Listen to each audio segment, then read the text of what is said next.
여러분 안녕하십니까? 뉴스 더 개벽입니다. 세계 곳곳에서 발생한 개벽 뉴스를 알려드립니다. 겨울철 호흡기 감염이 늘어나는 가운데 국내 폐렴 환자 수가 빠르게 증가하고 있습니다. 건강보험 심사평가원 통계에 따르면 2024년 한 해 동안 폐렴으로 진료를 받은 환자는 188만 4,821명으로 집계됐습니다. 이는 2020년 87만 3,663명과 비교해 약 115% 늘어난 수치로 폐렴이 더 이상 일부 고령층에 국한된 질환이 아니라는 점을 보여주고 있습니다. 의료계는 특히 당뇨병이나 만성 폐쇄성 폐질환, 심혈관 질환 등 기저질환이 있는 경우 폐렴이 중증으로 진행될 가능성이 높다고 경고합니다.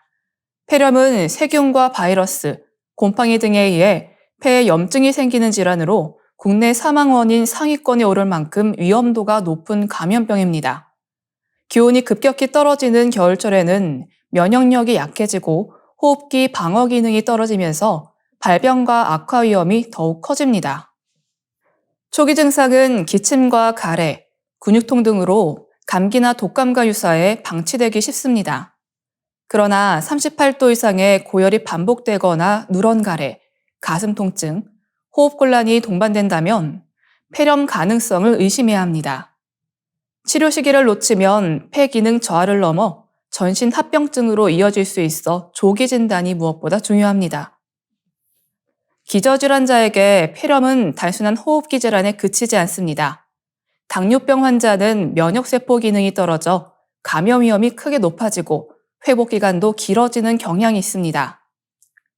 만성 폐쇄성 폐질환 환자는 이미 약해진 폐 기능으로 인해 폐렴 발생 시 호흡부전 위험이 커지며 사망률도 상승합니다. 심장질환이나 만성 콩팥병 환자 역시 전신 염증 조절 능력이 저하돼 중증 폐혈증으로 진행될 가능성이 높습니다. 한림대 동탄 성심병원 호흡기 알레르기내과의 강혜린 교수는 기저질환이 있는 환자에게 폐렴은 회복이 늦고 합병증 위험이 높아지는 전신질환으로 발전할 수 있다며 기침이나 숨참 증상이 평소보다 심하거나 며칠 이상 지속된다면 단순 감기로 넘기지 말고 진료를 받아야 한다고 강조했습니다. 전문가들은 겨울철 예방관리도 중요하다고 말합니다.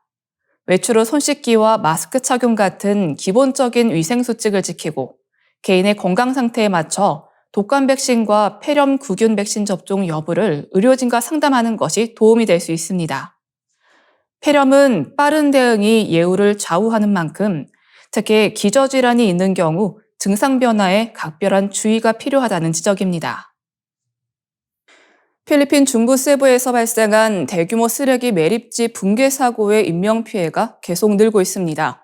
현지 경찰에 따르면 세부시 비날리우 마을에 위치한 쓰레기 매립지 붕괴 현장에서 현재까지 시신 28구가 수습됐고 계속 늘어날 전망입니다.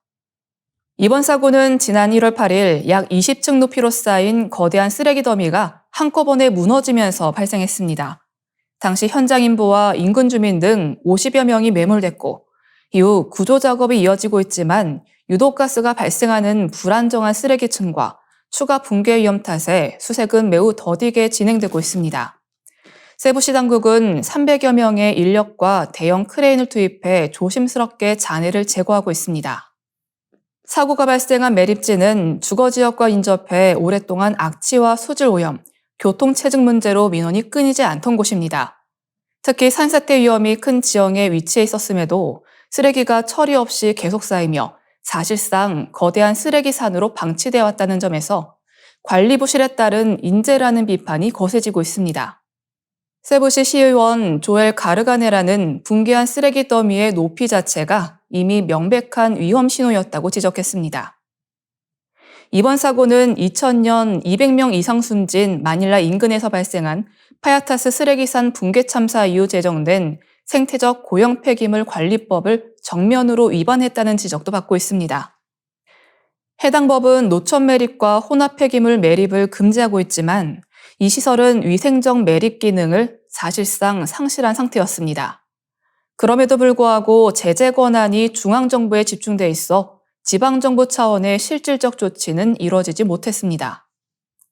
페르디난드 마르코스 대통령은 이번 사고를 책임있고 투명하게 조사하겠다고 밝혔으며 라파엘 로틸라 환경천연자원부 장관은 장기적인 폐기물 관리 대책 마련을 지시했습니다. 다만 매립지 운영 중단으로 하루 500에서 600톤에 달하는 세부시 쓰레기 처리에도 비상이 걸린 상황입니다. 1월 말 필리핀 3대 축제 중 하나로 꼽히는 세부 시눌로그 축제에 수백만 명의 인파가 몰려 쓰레기 발생량도 평소에 거의 2배로 늘어나게 됩니다. 시민사회단체와 환경단체들은 이번 참사가 필리핀 폐기물 관리 시스템의 구조적 한계를 드러낸 사건이라며 근본적인 개혁을 촉구하고 있습니다. 향후 10년간 전 세계 베이비붐 세대 자산가들의 대규모 자산 이전이 본격적으로 시작될 것이라는 분석이 나왔습니다. 수십 년간 축적된 막대한 부가 자녀 세대로 이동하면서 글로벌 부동산 시장의 구조 자체가 재편되고 있다는 평가입니다. 월스트리트 저널은 1월 16일 고급 부동산 중개업체 콜드웰 뱅커 글로벌 럭셔리 보고서를 인용해 순자산 500만 달러 이상, 전 세계 자산가 약 120만 명이 향후 10년간 총 38조 달러, 우리 돈으로 약 5경 6천조 원이 넘는 자산을 자녀에게 물려줄 것으로 전망된다고 전했습니다. 이 가운데 핵심은 부동산 상속입니다. 보고서에 따르면 X세대와 밀레니얼 세대는 미국 내에서만 2조 4천억 달러 규모의 부동산을 상속받고 전 세계적으로는 총 4조 6천억 달러, 약 6,787조 원에 달하는 부동산이 이전될 것으로 추산했습니다. 금융자산보다 실물자산, 특히 고급주택과 핵심 입지 부동산이 상속의 중심이 되고 있다는 점이 특징입니다. 월스트리트 저널은 베이비붐 세대와 그 이전 세대가 역사상 유례없는 개인 자산을 축적해왔으며 이제 그 자산이 본격적으로 다음 세대로 넘어가면서 하이엔드 부동산 시장에 직접적인 영향을 미치고 있다고 분석했습니다. 상속을 둘러싼 자산가들의 의사결정 속도도 눈에 띄게 빨라지고 있습니다. 정식 상속 시점까지 기다리기보다 자녀를 일찍부터 상속 논의에 참여시키고 고액의 부동산 매입과 처분 결정을 앞당기는 사례가 늘고 있다는 것입니다. 특히 최상위 부유층에서는 부모가 생전에 고급 부동산을 자녀 명의로 매입해주는 흐름이 뚜렷해지고 있습니다. 이 같은 변화는 미국 뉴욕 맨해튼 부동산 시장에서도 확인됩니다. 현지 중개업계에 따르면 과거에는 25세에서 30세 자녀를 위해 300만에서 500만 달러 수준의 아파트를 사주는 경우가 일반적이었지만 최근에는 1,500만에서 3천만 달러, 하나로 200억에서 400억대 주거용 부동산을 매입해주는 부모들도 나타나고 있습니다. 반대로 관리비와 상주 인력이 필요한 대가족용 대형저택은 젊은 상속인들에게 부담이 되면서 시장에 매물로 쏟아지고 있습니다. 월스트리트 저널은 부해이전이 고급 부동산 시장의 수요와 공급 구조를 동시에 흔들고 있다고 짚었습니다. 중국 에너지 스타트업이 세계 최초로 메가와트급 고고도 풍력 발전 시스템 시험 비행과 전력망 연계에 성공하며 차세대 전력 생산 방식의 가능성을 보여주고 있습니다. 과학 전문 매체 인터레스팅 엔지니어링에 따르면 중국 에너지 스타트업 리니윈찬 에너지 테크놀로지가 개발한 S2000 공중 풍력 발전 시스템이 최근 중국 남서부 스촨성에서 첫 시험 비행을 마쳤습니다. 이번 시험은 지난 1월 11일 진행됐으며 S2000은 약 2000m 고도까지 상승해 총 385kWh의 전력을 생산하고 이를 지역 전력망에 성공적으로 공급했습니다. 이로써 S2000은 세계 최초로 전력망에 정식 연결된 고고도 풍력 발전 장치로 기록됐습니다. S2000은 헬륨을 채운 비행선 형태의 부유식 풍력 발전 플랫폼으로 외관은 대형 비행선을 연상시킵니다. 길이 약 60m, 폭과 높이는 각각 40m에 달하며 덕트형 구조 안에 12개의 풍력 터빈을 배치해 고고도의 강하고 일정한 바람을 효율적으로 포착합니다. 전격 출력은 최대 3메가와트 수준으로 도심 인근에서도 활용할 수 있도록 설계된 세계 최초의 메가와트급 공중 풍력 발전 시스템이라는 설명입니다. 둔텐루이 최고 경영자는 S2000이 최대 2000m 고도에서 운용 가능하며 현재 출력 기준으로 1시간 가동 시 고급 전기차 약 30대를 완충할 수 있는 전력을 생산할 수 있다고 밝혔습니다.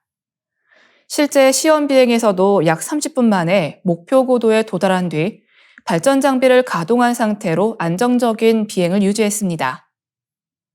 기술 책임자인 웡항커 최고 기술 책임자는 헬륨 기구를 이용해 비교적 가벼운 발전 장치를 대기 상층부로 띄우는 방식이라며 지표면보다 훨씬 강하고 일정한 바람을 활용할 수 있다는 점을 강조했습니다. 생산된 전력은 케이블을 통해 지상으로 송전되며 전력망이 닿지 않는 국경 지역이나 오제 독립전원은 물론 기존 지상 풍력 발전을 보완하는 3차원 에너지 공급 체계 구축에도 활용될 수 있다고 설명했습니다. 이미 회사는 SH천의 소량 생산에 착수했으며 해안도시와 고산 지역을 중심으로 도입 의향서도 체결한 상태입니다. 중국 관여 영자지 글로벌타임즈는 이번 성과를 두고 하늘을 나는 발전소 시대의 본격적인 출발로 평가했습니다. 다만 일부 전문가들은 기술 안전성과 비용 효율성에 대한 추가 검증이 필요하다고 지적하고 있습니다. 이상으로 뉴스 더 개병 마치겠습니다. 시청해주셔서 감사합니다.